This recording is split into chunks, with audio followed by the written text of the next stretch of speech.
Buenas tardes, profesor. Buenas tardes, compañeros. El tema de hoy es sanciones e infracciones en el Código Tributario.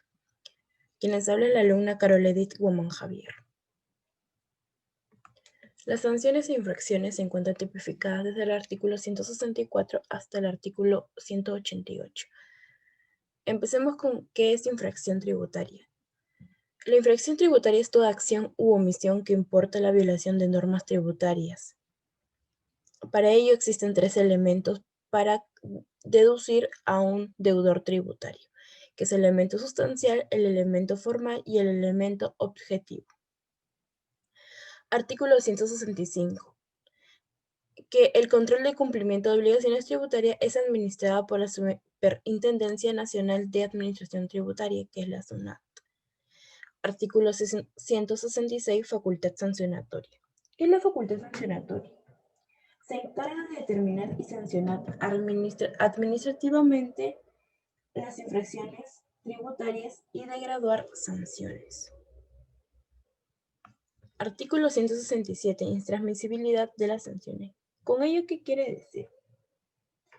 Que nuestro código reconoce que la responsabilidad por infracciones tributarias es de carácter personal y que no puede afectar el patrimonio de un tercero, en la medida de que estos no han incurrido en ninguna infracción tributaria. Artículo 168 y retroactividad de las normas sancionatorias. Las normas tributarias que supriman o reduzcan sanciones por infracciones tributarias no extinguirán ni reducirán las que se encuentren en trámite o en ejecución. Creo que ya todos sabemos que sí, retroactividad. Artículo 169. Extinción de las sanciones. Las sanciones por infracciones tributarias se extinguen conforme a lo establecido en el artículo 27.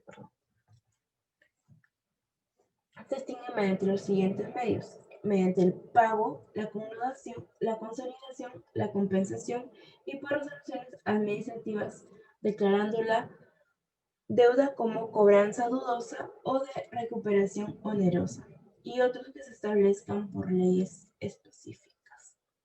Doy paso a mi compañera. Bueno, yo voy a continuar con la parte que tiene que ver con los artículos 170 al artículo 175 sobre los tipos de infracciones y las improcedencias, en este caso de los intereses. Empezando con el artículo 170, quiero explicar que el artículo 170 trata sobre la improcedencia de la aplicación de los intereses, o sea, en qué casos no proceden los intereses, ¿no? Según el artículo 170 nos dice que no procede justamente la aplicación de intereses cuando, primero, el contribuyente deja de pagar, pero está actuando bajo el criterio de la interpretación errónea de una norma. Y esta interpretación justamente se ha dado a raíz de la misma administración tributaria, pero que luego posteriormente puede ser materia de aclaración.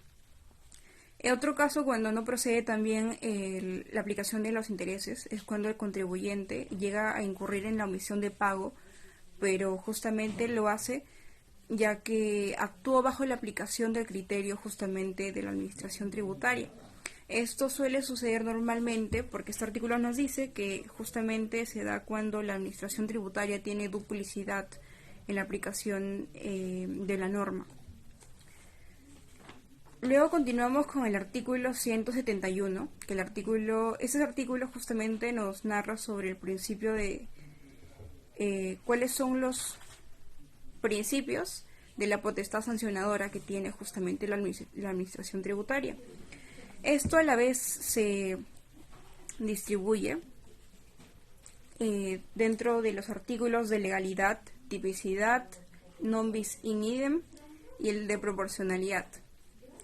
El principio de legalidad, como todos sabemos, es aquel principio que nos dice que todo acto administrativo debe estar conforme y acorde a la ley, ¿no? El principio de tipicidad, que es aquel que nos exige que justamente haya adecuación de la conducta prohibida dentro de lo que está escrito en el tipo, y justamente también tiene que estar adecuado al hecho cometido. Luego tenemos el principio non bis in idem, que es aquel que nos narra, ¿no?, que debe haber una prohibición de que un hecho sea sancionado más de una vez. Luego tenemos el principio de proporcionalidad, que es aquel que nos dice que las sanciones deben ser necesarias y proporcionales a la gravedad de la infracción. Luego tenemos el artículo 162, que es aquel que nos narra sobre los tipos de infracciones tributarias, cuándo es que justamente estamos frente a una infracción. Estamos frente a una infracción cuando no se cumplen ciertas obligaciones. En este caso, las obligaciones son estas: la obligación de inscribirse, actualizar o acreditar la inscripción. Estamos frente a una infracción cuando se emite o cuando se otorga un comprobante de pago erróneo u otro documento que no cuente con las características de un comprobante de pago. Cuando se llevan los libros y registros, cuando no se llevan los libros o registros contables, cuando no se presentan declaraciones y comunicaciones ante la administración tributaria, cuando no se permite el control de la administración tributaria o no se informa, no se comparece ante ella. Y por último tenemos también otras obligaciones tributarias que son dentro de las más comunes. Vamos a explicar punto por punto cuáles son las infracciones o cuándo nos estamos encontrando frente a una infracción con relación a la obligación de inscribirse, actualizar y acreditar la inscripción en los registros de la administración. Estamos frente a una infracción cuando no se escriben los registros de la administración tributaria, salvo aquellos que constituyen una condición para el goce de un beneficio. Estamos también frente a una infracción cuando no se proporciona o no se comunica a la administración tributaria sobre, por ejemplo, alguna modificación relativa a los antecedentes, a los datos, a cambio de domicilio o la actualización en los registros. Estamos también frente a una infracción cuando se proporciona o sí se comunica a la administración tributaria, pero no se tiene en cuenta lo que son los plazos y las condiciones que establece justamente la misma administración tributaria. Luego tenemos cuando no se proporciona o no se comunica el número de RUC, cuando sabemos que las normas tributarias establecen justamente comunicar, ¿no? Establecer el número de RUC en los procedimientos. Tenemos en el artículo 174 las infracciones que están relacionadas con la obligación de emitir, otorgar y exigir comprobantes de pago. En este caso nos encontramos frente a una infracción cuando no se emiten o no se otorgan comprobantes de pagos, que en estos casos son los más conocidos, como son las boletas, las facturas, excepto las guías de remisión. O también estamos frente a una infracción cuando se emite o se otorgan documentos, pero estos no reúnen los requisitos para ser considerados los documentos comprobantes de pago. También estamos frente a una infracción cuando se emiten los documentos o comprobantes de pagos, pero estos no corresponden o no están dentro del régimen del deudor. Pasando también a otro tipo de infracción es cuando llegamos a transportar bienes o pasajeros, pero estos no portan lo que son los comprobantes de pagos, o en este caso también se incluye la guía de remisión o lo que son los famosos manifiestos de pasajeros para poder justamente sustentar el traslado. O también estamos en una infracción cuando se transporta bienes de pasajeros que reúnen o portan los documentos, pero que no tienen las características para ser considerados comprobante de pago o una guía de remisión o un manifiesto de pasajeros. También tenemos otro tipo de infracción cuando se remiten los bienes, pero no se portan los comprobantes de pago, o cuando también se remiten los bienes, pero estos no tienen los documentos que son justamente considerados los documentos de pago. También tenemos cuando se remiten los comprobantes de pagos, pero que no, como ya mencionamos antes, no están dentro del régimen del deudor. Otro tipo de infracción es utilizar una máquina registradora u otro sistema justamente de emisión, pero que no han sido declarados ante la administración tributaria. Otro tipo de infracción es remitir o poseer los bienes, pero que no tengan los signos de control y no sean visibles. Es otro tipo de infracción. Otro tipo de infracción también es no sustentar la posesión de bienes. ¿No? Este es un tipo de infracción muy común. Cuando no se sustenta, ya que no se presentan los comprobantes de pago o no se reúnen otro tipo de documentos, ¿no? Y pues en este caso se busca que sustentar el costo o el gasto, pero no se realiza esto. Bueno, Pasando al último artículo, el artículo 175, es aquel que nos habla justamente de las infracciones que están relacionadas con la obligación de llevar los libros y los registros contables. En este caso, estamos frente a una infracción cuando se omite llevar los libros de contabilidad. También tenemos una infracción cuando se llevan los libros de contabilidad, pero no se tiene en cuenta o no se observa la forma y las condiciones que establecen justamente las normas correspondientes. Luego también tenemos una infracción cuando se omite registrar los ingresos, las rentas, los patrimonios, los bienes, las ventas y las remuneraciones o actos grabados. O también cuando se registra, pero se realiza por montos inferiores. Eso también cuenta como una infracción. Tenemos también un tipo de infracción cuando se usa comprobantes o documentos falsos o simulados o adulterados con la intención de poder respaldar las anotaciones en los libros contables. También cuenta como una infracción. Otro tipo de infracción también es llevar los libros contables, pero con un atraso mayor al plazo permitido, ¿no? Otro tipo de infracción también es cuando se llevan los libros contables, pero no se están llevando en el idioma castellano, que es lo que establece la ley, o cuando no se está llevando justamente en moneda nacional. Existe una excepción solamente para aquellos contribuyentes que sí tienen la autorización para poder llevar justamente los libros contables en moneda extranjera. Otro tipo de infracción es cuando no se llevan los libros, no se conservan los libros o los registros dentro del plazo, ¿no? En este caso la ley nos dice que pues durante los 5 años es el plazo para que luego puedan prescribir, pero antes que pase este plazo los libros se deben conservar. Luego tenemos lo que son cuando no se conservan los sistemas o los programas electrónicos de contabilidad, los soportes magnéticos, los microarchivos u otros documentos, otros medios que sirven para poder almacenar la información. Y finalmente es cuando no se comunica el lugar a donde es que se llevan estos libros contables durante todo este tiempo. Los libros contables, los registros, los sistemas, los programas u otro tipo justamente de antecedente electrónico. Bueno, eso es todo. Continuando con la exposición, me presento. Mi nombre es Cintia Denise Robles Huerta y yo voy a hablar sobre el artículo 176 en adelante.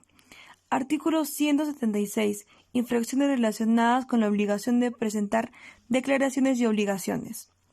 No se debe presentar las declaraciones que contengan la determinación de la deuda tributaria dentro de los plazos establecidos, como también no debe presentar otras declaraciones o comunicaciones dentro de los plazos establecidos.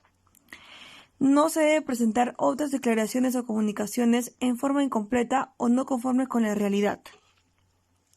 Al presentar más de una declaración rectificatoria relativa al mismo tributo y periodo tributario, no se debe presentar más de una declaración rectificatoria de otras declaraciones o comunicaciones referidas a un mismo concepto y periodo.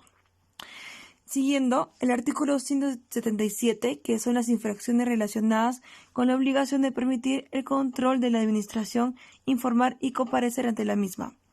Primero, no exhibir los libros, registros u otros documentos que éste solicita, como ocultar o destruir bienes, libros y registros contables, documentación sustentatoria e informes, análisis y antecedentes de las operaciones que estén relacionados con hechos susceptibles de generar obligaciones tributarias antes del plazo de prescripción de los tributos. Continuando con el artículo 178, que habla de las infracciones relacionadas con el cumplimiento de las obligaciones tributarias. Para empezar, no debe incluir en las declaraciones ingresos, remuneraciones, retribuciones, rentas, patrimonios, actos agravados, tributos retenidos o percibidos.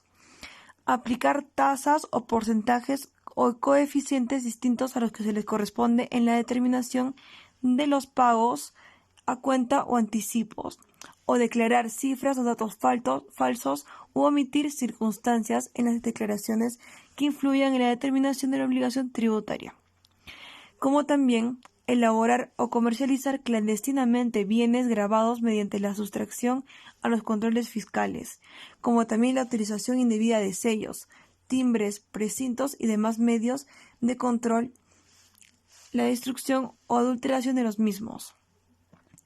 No se debe pagar en la forma o condiciones establecidas por la Administración Tributaria o utilizar un medio de pago distinto de los señalados en las normas tributarias cuando éste se hubiera eximido de la obligación de presentar declaración jurada. Por último, no se debe entregar a la Administración Tributaria el monto retenido por embargo en forma de retención.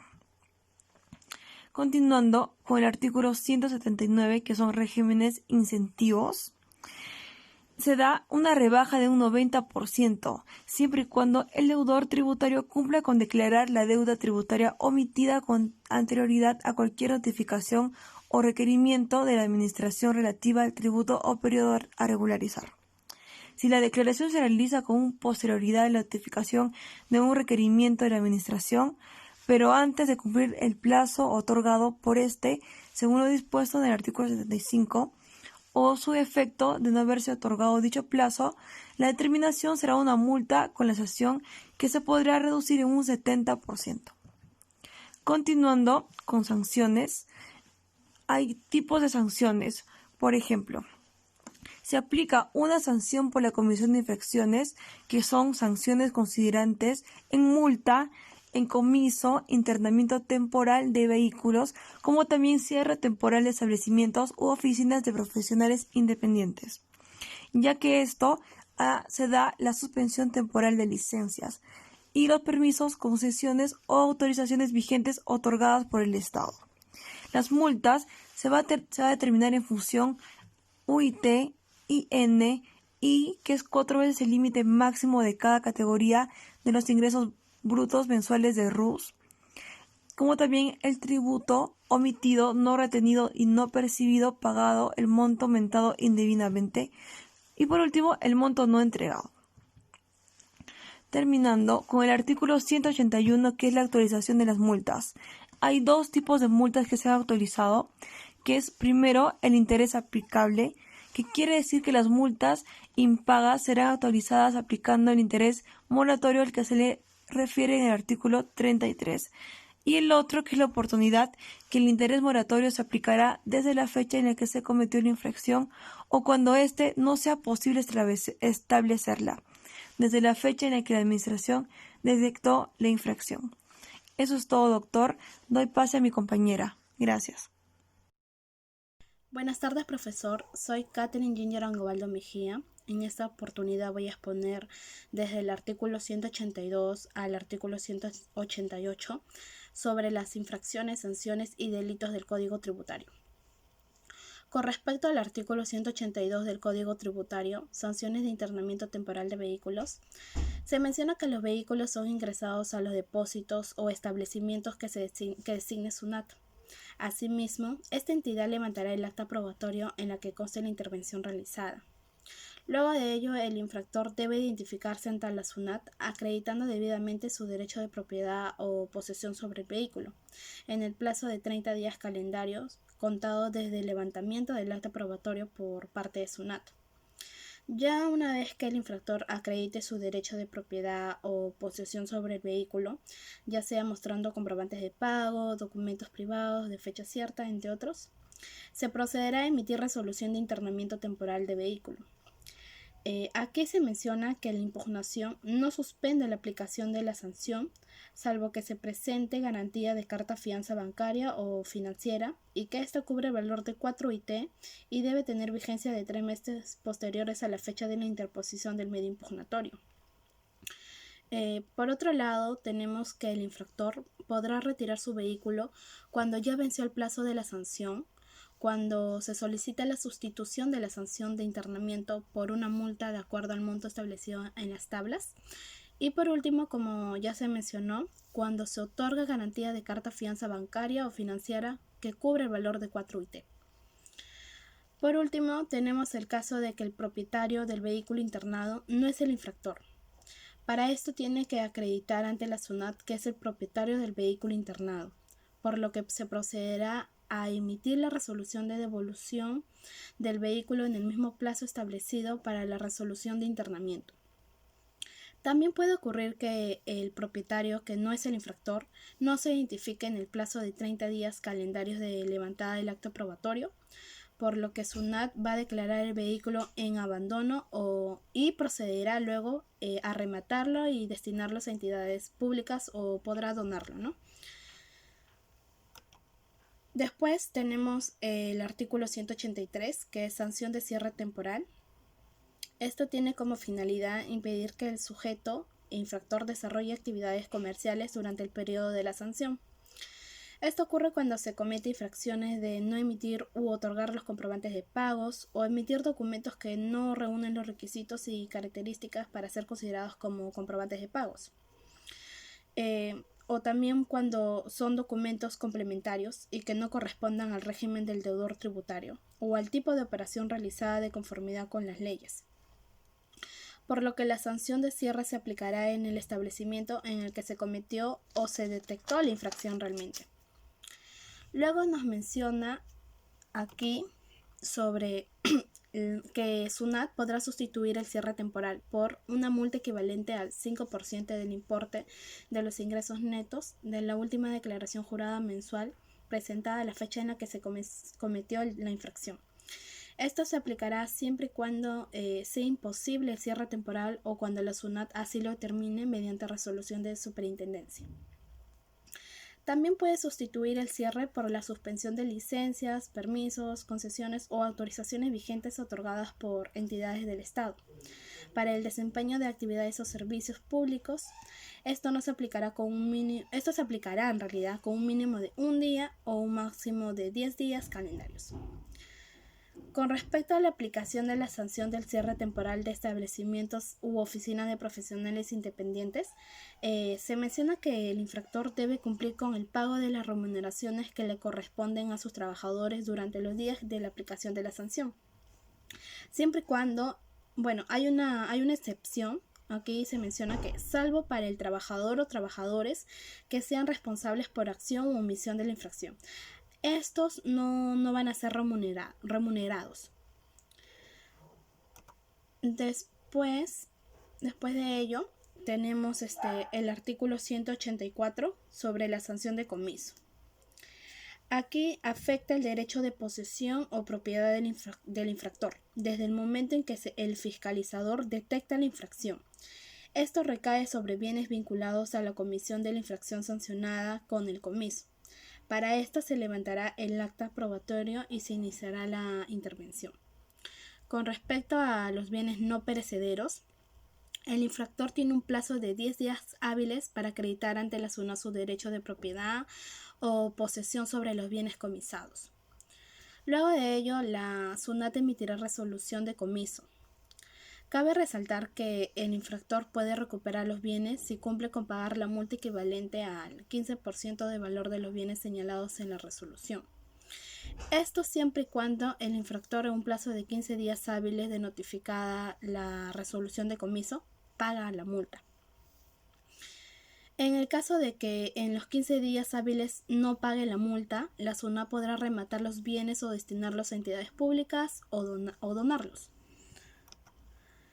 Por otro lado, tenemos los bienes perecederos, que por su propia naturaleza no pueden mantenerse en depósito, por lo que el infractor en un plazo de 2 días hábiles tendrá que acreditar su derecho de propiedad o posesión sobre los bienes comisados.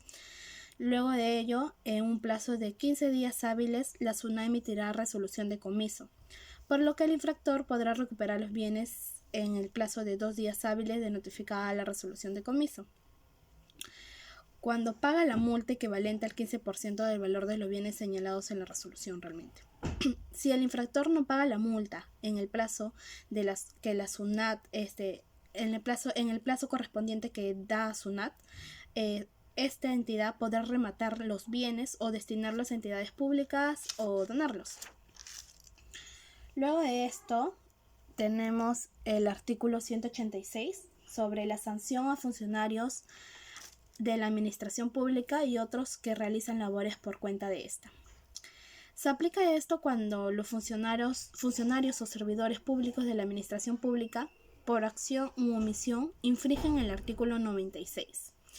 En dicho artículo se menciona que deberán comunicar y proporcionar a la administración tributaria información relativa a hechos susceptibles de generar obligaciones tributarias, además de que se encuentren obligados a cumplir con lo solicitado expresamente por la Administración Tributaria, así como permitir y facilitar ejercicio de sus funciones.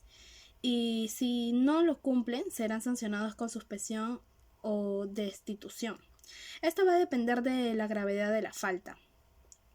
Con respecto a esto, con respecto a la gravedad de la falta o sobre sus sanciones, va a depender con respecto al artículo 85, que es sobre la reserva tributaria, y el artículo 86 sobre las prohibiciones de los funcionarios y servidores de la administración tributaria. En el hecho de que un funcionario o servidor público descubra la infracción, deberá formular denuncia administrativa correspondiente, ¿no? Como corresponde. Y por último, tenemos el artículo 188, sanción a miembros del Poder Judicial y del Ministerio Público, notarios y martilleros públicos. Si incumple lo dispuesto en el artículo 96, que ya se mencionó en el artículo anterior, que tiene como objetivo principal facilitar el ejercicio de sus funciones en el supuesto que no cumpla con lo solicitado por parte de la administración tributaria o dificulten el ejercicio de las funciones, serán sancionados de acuerdo a la Ley Orgánica del Poder Judicial y la Ley Orgánica del Ministerio Público. La denuncia será presentada por el Ministerio de Economía y Finanzas, y lo mismo ocurre con respecto a los notarios y martilleros que infrinjan el artículo 96. Bueno, eso es todo por mi parte. Gracias.